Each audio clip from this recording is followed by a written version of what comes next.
She felt her heart race, caught between the excitement of their connection and the fear of what might come next.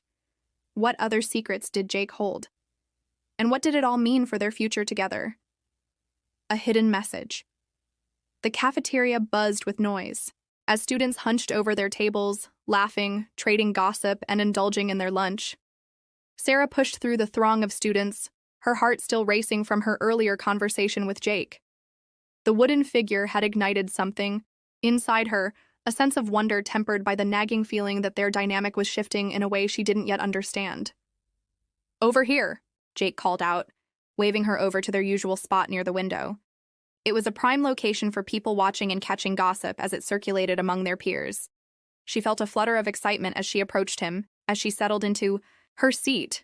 He caught her gaze and grinned, his eyes crinkling at the corners. "So, what do you think? Is your good luck charm working its magic yet?"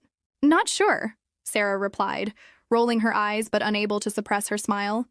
"I haven't had a pop quiz yet, so I guess I'm safe for now." "Pfft, you probably would ace it even without it," he teased, nudging her playfully. The banter felt light, yet the tension that had built between them continued to simmer just below the surface. As they exchanged playful repartee, Sarah found herself stealing glances at the wooden figure hidden in her bag. Its presence felt significant, like a bridge between their growing emotional intimacy and the deeper feelings that blossomed within her. But as the lunch period progressed, her curiosity about the figure began to gnaw at her, and her thoughts swirled. Just then, a commotion erupted from the next table, pulling Sarah's attention. A group of girls were shrieking with laughter, and from the corner of her eye, she spotted a boy, Ethan, a popular athlete known for his charm and mischievous nature, leaning back in his chair, clearly reveling in the attention. There was something about the way he carried himself that made her uneasy. She remembered being on the receiving end of unwanted attention more than once, feeling exposed and vulnerable. "Ugh, why is he always like that?" she muttered, gesturing toward Ethan. Jake's gaze darkened for a brief moment before he shrugged it off. "Ignore him. He thrives on attention. We know better than to give it to him." But Sarah couldn't shake the feeling of foreboding that gripped her. Jake's protective instincts were clear, yet part of her was still drawn in by Ethan's charm. It made her feel conflicted, like she was standing at a crossroads with Jake on one side and the allure of the unknown on the other.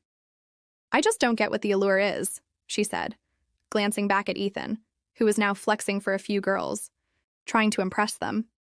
"He's not even that special." Jake leaned closer, his eyes narrowing. "Trust me, you're better off ignoring guys like him. They're often more trouble than they're worth." His tone was firm, protective, and it sent a shiver down Sarah's spine. "Why do you care so much?" she shot back, half irritably, half playfully. "Because I do care, that's why.